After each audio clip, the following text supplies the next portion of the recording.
welcome back to Midwest Whitetail. And first, let me start by saying Merry Christmas. We appreciate you guys taking time today to tune in and check out and see what we had going on your Christmas holiday. And again, we just want to say thank you for that. And today we're going to do things just a little bit different. I'm going to start today's episode off with just a quick devotion and kind of about the Christmas story and what Christmas means to me. It maybe take a little bit different approach on maybe what you've heard or maybe what you've read during the Christmas story and those kinds of things. And then we're going to move on from there into our game plan for these next several weeks as we get ready to pack back up and go to Illinois and then hit the Mississippi rut and the Alabama rut. But before we get into all that, if you look in Luke chapter 2, verse 11 through 20, you'll find the Christmas story. Basically, Jesus being born, and that kind of kicked off hope and joy and peace for us here on earth, and Jesus coming to save the world through the virgin birth of Mary and Joseph, and so they find themselves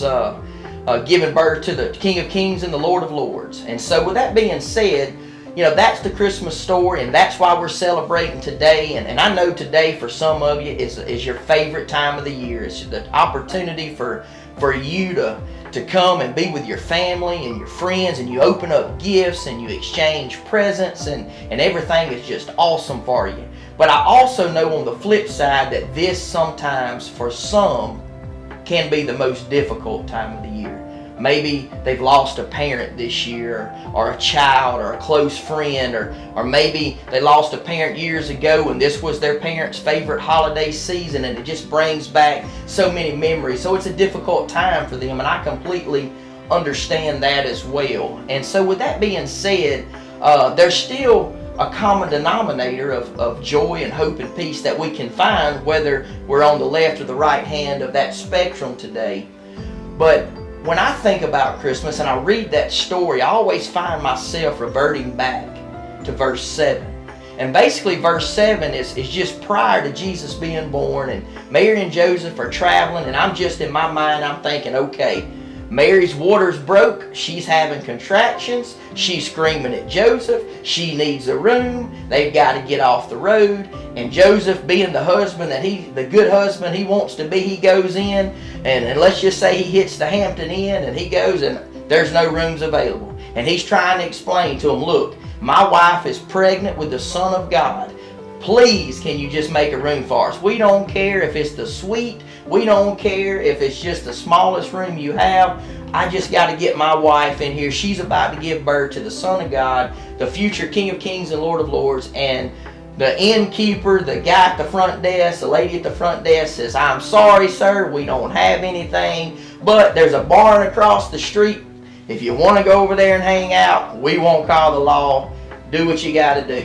And I could just kind of see that happening, and Joseph having to go back out to Mary and say, look, Mary, I'm sorry, but it's not working out, but there's a barn over here. Let me get you over here and see if I can get you comfortable. Well, when we see manger scenes during Christmas, we see these beautiful manger scenes. We see animals laying next to the manger. We got Mary and Joseph all snuggled up, the baby in a manger, and everything looks beautiful. But in all reality, we know that was a feeding trough that was used on a daily basis. The animals stunk. I'm sure it was loud. I'm sure it was noisy. We know it wasn't sanitized by any means. But yet, even in all of that, the reason I say that is first, number one, I have to ask myself each and every year when I read that is, am I really making room for the Lord in my life? Have I made room for Jesus in my life the way I should have? Or have I gotten so busy and so consumed and so tied up to hunting and fishing and chasing my kids around and staying late nights at the office that I have failed to make room for the King of Kings and the Lord of Lords in my life? Now, that's the first thing I ask myself.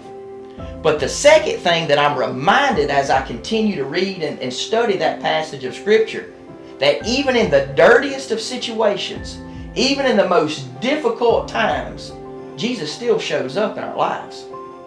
It didn't matter that he wasn't inside that inn or that hotel room. And it didn't matter that he was in the barn with the filthy, nasty animals in a feeding trough. He still showed up. He showed up because he had a plan. He showed up because he wanted to bring hope and joy and peace. And so today, if you're on the side of the spectrum where everything's great and everything's wonderful, or you're on the side of the spectrum where it's a very difficult time, I need you to know today that Jesus still showed up. Jesus still showed up in that situation because he had a purpose and a plan. And that purpose and plan was to give you joy, to bring you hope, and to give you peace, to know that no matter what you faced in 2020, or no matter what you're going to face in 2021, he's still going to be there. He's still going to see you through. And he's still going to wrap his arms around you and get you to where you need to be. He wants to remind you today that through this birth, through this wonderful time that we celebrate, that here there is hope, there is joy, there is peace, if you'll make room for him in your life. Now, with that being said, we're going to move on to upcoming next couple of weeks for us. Now, we're going to leave the 27th. We're going to go up to Illinois, and we're going to spend a few days there. We're going to stay at least to January the 1st, try to fill our last Illinois tag. I'm also going to take my pastor with me and try to get him on his first Illinois buck. He's never hunted the Midwest, so this will be a great late season treat to get him up there. Not only let him kill his first deer with his bow, but also let him kill his first buck and his first buck in the Midwest. So that should be fun. Now on the 1st, we'll be coming back home and concentrating on our new Mississippi farm, the project farm that we shared with you early this season. Now the Mississippi rut will be kicking in strong by then. We should have some great opportunities to kill a buck or two, and so we hope to be able to share that with you. And then the first 2 weeks of February will actually be the last 2 weeks of the hunting season in South Alabama. So we'll shift from Mississippi to South Alabama. We'll go to that deeded farm that my father-in-law gave the boys last year. We'll let them hunt there, try to get one more kill, and that's going to wrap up our season. But we'll be sure to make sure that we get you guys that footage, get that posted here on the Southeast Show, possibly on the main show, depending on how it goes down and how it happens. But we can't thank you enough for tuning in each and every week, and we want to wish you a very Merry Christmas. And again, thank you for being a part of this show today, and we look forward to seeing you right back here next week on the next episode.